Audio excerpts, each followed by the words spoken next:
अस्सलाम वालेकुम मिस्टर ज़ाहिर और मेरे साथ हैं सना मदनी, जिन्होंने बहरीन कराची के अंदर अपना कैरियर का आगाज़ किया है, यहाँ पर लॉ ऑफिस अपना ओपन किया है। तो आज इनसे लॉ ऑफिस के बारे में डिटेल लेंगे कि यहाँ किस जगह पर ये मौजूद है और किस तरह लोग इनसे रब्ता कर सकते हैं। बहरीन कराची के अंदर बहरीन कराची की कम्यूनिटी किस तरह अपने केसेस में इनकी रहनुमाई ले सकते हैं, और इसके अलावा इनकी जो तालीम है उसके हवाले से डिस्कशन करेंगे। और दूसरा ये कि काफ़ी ख़ास तौर पर सिंध के अंदर अपनी जो बेटियां होती हैं उनको तालीम से दूर रखा जाता है, काफ़ी रिस्ट्रिक्शन होती हैं। तो इनसे पूछेंगे कि इन्होंने क्या क्या मुश्किलात का सामना किया है, और आज इस वक्त बहरीन कराची में अपना पहला ऑफिस ओपन कर चुके हैं और फीमेल लायर हैं। और फीमेल लायर्स काफ़ी कमी महसूस की जा रही थी फ़ीमेल्स के लिए बहरीन कराची के अंदर ख़ास तौर पर। ये इनका एक स्टेप है जिससे फ़ीमेल्स को और भी यहाँ पर हौसला मिलेगा, ये उनको प्लेटफॉर्म भी मुहैया करेंगे। तो बहुत शुक्रिया सना, कैसे हैं आप? खैरियत से? ठीक ठाक है, अल्हम्दुलिल्लाह मैं ठीक। तो अपने थोड़ी सी तालीम के बारे में बताइएगा कि कहाँ से आपने तालीम हासिल की और कितनी टाइम पीरियड का ये होता है लायर बनने के लिए, और प्रैक्टिस आपने कहाँ से की, ये सारा थोड़ा सा डिटेल से बताइए। बेसिकली मेरी तालीम जो है, फ़र्स्ट मैंने मैट्रिक किया GTM से, जो कि हमारी कम्युनिटी का स्कूल था, Godhra Tamir Millat school. After that I did second year जो कि ब्लॉक 16 में गर्ल्स कॉलेज था बेसिकली, और इंटर के बाद ही जो है वो मैंने LLB में एडमिशन ले लिया। LLB आफ्टर इंटर जब आप LLB करते हैं तो वो 5 ईयर डिग्री होती है, 5 ईयर लॉ मतलब आपको करना पड़ता है। तो मैंने जो है वो 5 ईयर का लॉ किया, LLB किया। आफ्टर डैट मैंने जो है, ये मेरी तालीम का सिलसिला इसी तरह चलता रहा। आफ्टर डैट मैंने जो है वो आफ्टर LLB 6 मंथ्स की, हमें जो है वो जैसे आप डॉक्टर में कहते हैं कि हाउस जॉब करनी होती है, उसी तरह हम लॉयर्स को जो है वो 6 मंथ्स की प्रैक्टिस करनी होती है। वकालत के शोबे से जुड़ना होता है। उसके बाद जो है हमें 6 मंथ्स की जब आप इंटर्नशिप कर लेते हैं, प्रैक्टिस कर लेते हैं, तो आपको जो है वो लाइसेंस मिलता है। सिंध बार की तरफ से कुछ रिक्वायरमेंट्स को कंप्लीट करते हुए आपको लाइसेंस मिलता है कि मतलब आप कोर्ट में जो है वो अपने वकालतनामा के बेस पे खुद से खड़े हो सकते हैं, और कोर्ट में जो केसेस होते हैं उनको आप प्लीट कर सकते हैं, मतलब चला सकते हैं इंडिविजुअली। तो यही था मेरी तालीम का सिलसिला। और बेसिकली मैं आपको थोड़ा बहुत बताती चलूँ, मैं गोदरा कम्युनिटी जी, मैं गोदरा कम्युनिटी पे आने लगा था। मैंने ये भी सुना है कि आप गोदरा कम्युनिटी जो है आपकी, उसमें आप फर्स्ट फीमेल लायर हैं। तो बिल्कुल, क्योंकि इससे पहले कोई नहीं बना होगा तो इसमें काफ़ी रिस्ट्रिक्शन होंगी। तो आपको किन किन मुश्किलात का सामना करना पड़ा है जो आप इस वक्त आज लायर अपना स्टडी कंप्लीट करने के बाद ये ऑफिस ओपन कर रहे हैं? जी, इसमें मैं आपको फर्स्ट बताती चलूँ, आफ्टर इंटर मेरे फादर जो है वो मुझे ग्रेजुएशन की दूसरी डिग्री करवाना चाहते थे। ठीक है। बट मुझे जो है वो मैथमेटिक्स में इंटरेस्ट था। लेकिन उस टाइम कुछ ऐसी अपॉर्चुनिटीज़ आ गई कि मेरा जो है उस टाइम में न्यूज़ की तरफ ज़्यादा जाने लगी, तो मेरा जो इंटरेस्ट है वो मैथमेटिक्स से हट के और लॉ की तरफ आ गया। ठीक है। तो मेरा जो स्टैंड था वो फर्स्ट स्टैंड था।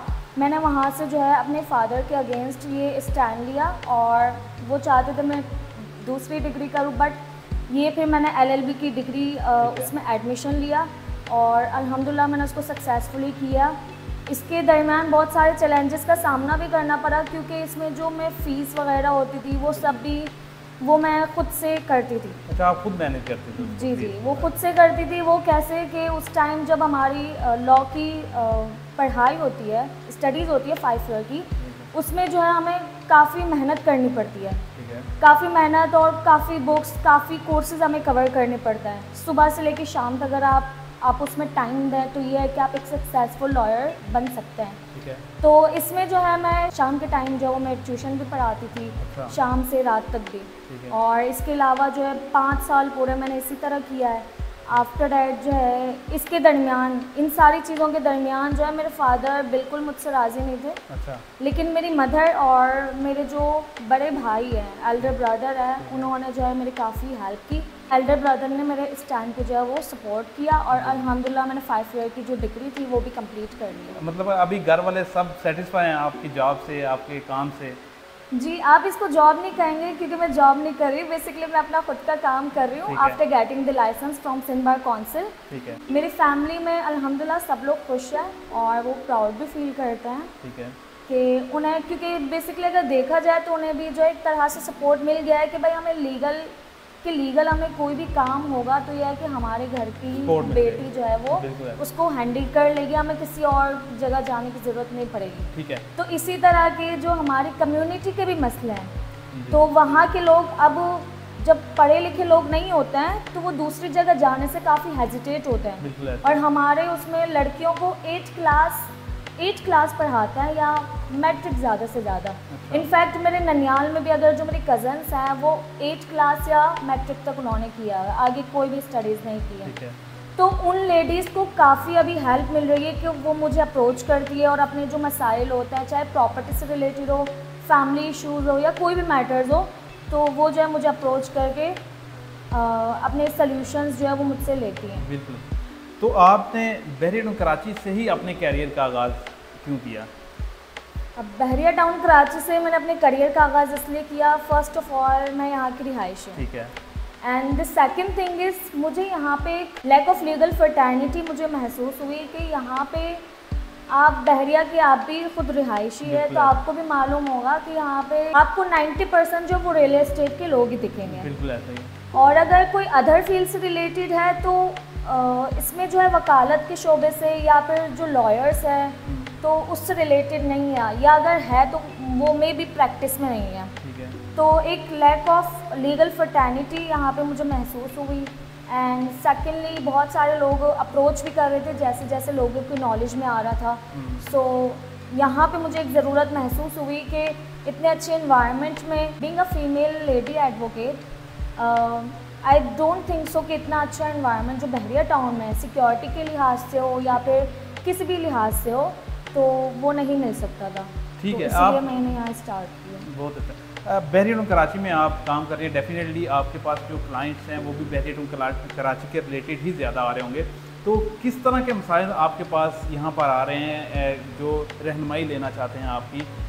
जैसा कि काफ़ी इश्यूज़ हैं बहरिया टाउन कराची के अंदर, काफ़ी बिल्डर इस तरह के हैं जो प्रोजेक्ट लॉन्च कर देते हैं फिर उसको बेच भी देते हैं और उसके बाद वो डिलीवर नहीं कर पाते।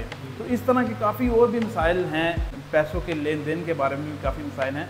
तो ज़्यादातर आपके पास किस तरह के मसाइल आते हैं बहरिया टाउन कराची के हवाले से? देखें, अभी जो मैंने करियर स्टार्ट किया है और जब से मैंने यहाँ पे ऑफिस ओपन किया है, ऑफिस ओपनिंग से पहले ही मेरे पास यहाँ से काफ़ी ऐसी क्वायरीज आती थी जो फैमिली इशूज से रिलेटेड थी और प्रॉपर्टी से रिलेटेड भी। इसमें ज़्यादातर जो है विरासत के मामला भी थे। कुछ ऐसे मामला थे जो क्रिमिनल केसेस की तरफ जा रहे थे, हैबस कॉर्पस की तरफ जा रहे थे। अब बेसिकली हैबस कॉर्पस क्या है कि अगर आप किसी को ज़बरदस्ती जो है वो डिटेन करके रखते हैं, इलीगली डिटेन करते हैं आप उसे, चाहे वो किसी भी वजूहात से हो। तो बहरिया टाउन कराची के अंदर भी ये मामला हैं कि वो कोई हरास करके रखता है?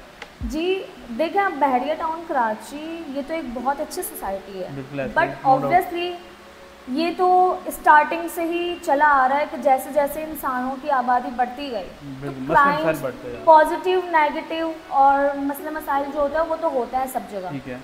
तो ऑब्वियसली यहाँ पे भी काफ़ी लोग रहते हैं, हर तरह के लोग रहते हैं, चाहे वो ओवरसीज़ हो, विद इन पाकिस्तान हो, पाकिस्तान की रिहाइश हो, कोई भी हो, मसले मसाइल तो सब जगह होता है। ठीक है। तो यहाँ भी ऐसे मामला मुझे देखने को मिले हैं कि बट 80% जो है वो फैमिली इशूज़ और प्रॉपर्टी से रिलेटेड है, बाकी जो 20% है वो आप क्रिमिनल की तरफ लेके जा सकते हैं। इस तरह के मसले मसाइल। ठीक है। तो आप किस केस पे स्पेसिफाई आप होता है ना, किस जिस पे ज़्यादा अबूर हो आपको कौन से केसेस हैं जिसमें आप स्पेशली डील करते हैं?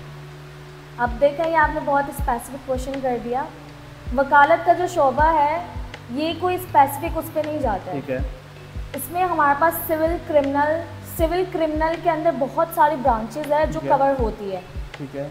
मैं किसी स्पेसिफिक उसको नहीं स्पेसिफिक एरिया को नहीं कवर करती। सिविल नेचर के और क्रिमिनल नेचर के, फैमिली, कॉर्पोरेट, ये जितने भी चाहे वो डिफेमेशन के हो या कॉन्स्टिट्यूशनल मैटर्स हो, सीपी जिससे अच्छा, मतलब आप तमाम केसेस में डील करते हैं। चलें हम इस तरह पूछ लेते हैं कि कौन से केसेस ज़्यादा पेचीदा होते हैं जिसमें ज़्यादा मेहनत करनी पड़ती है, ये आपसे पूछ लेते हैं।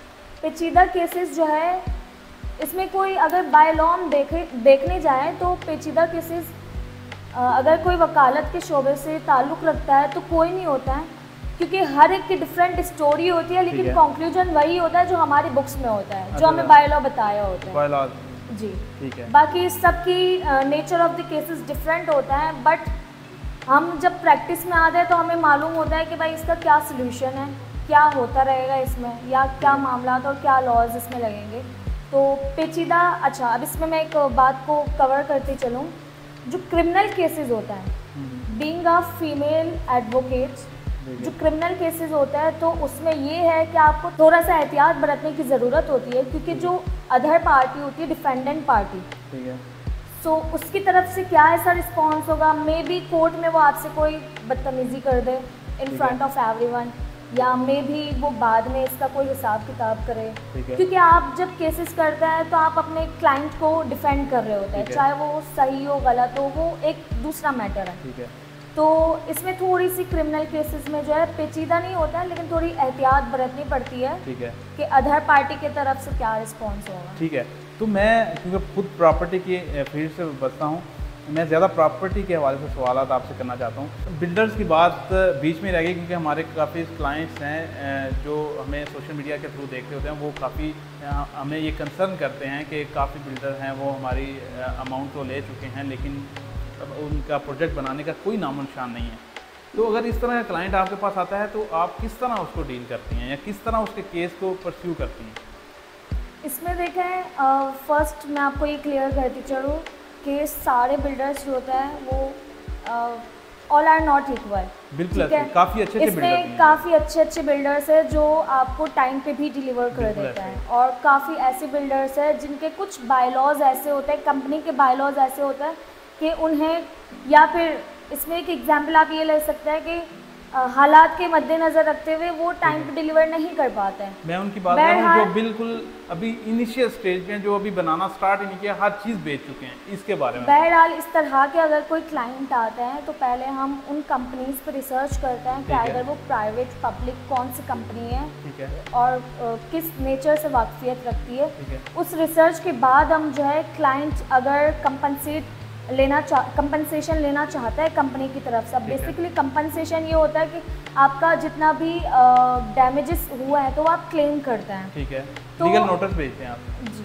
इसमें फर्स्ट स्टेप हम लीगल नोटिस की तरफ जाते हैं, but after researching all the material and bylaws of the company, तो हम पहला स्टेप जो है वो लीगल नोटिस की तरफ जाता है। आफ्टर डैट हम सूट फाइल की तरफ जाते हैं। अगर लीगल नोटिस से आपका काम नहीं बनता है तो फिर हम सूट की तरफ जाते हैं और आपके डैमेजेस को क्लेम करते हैं, ठीक है।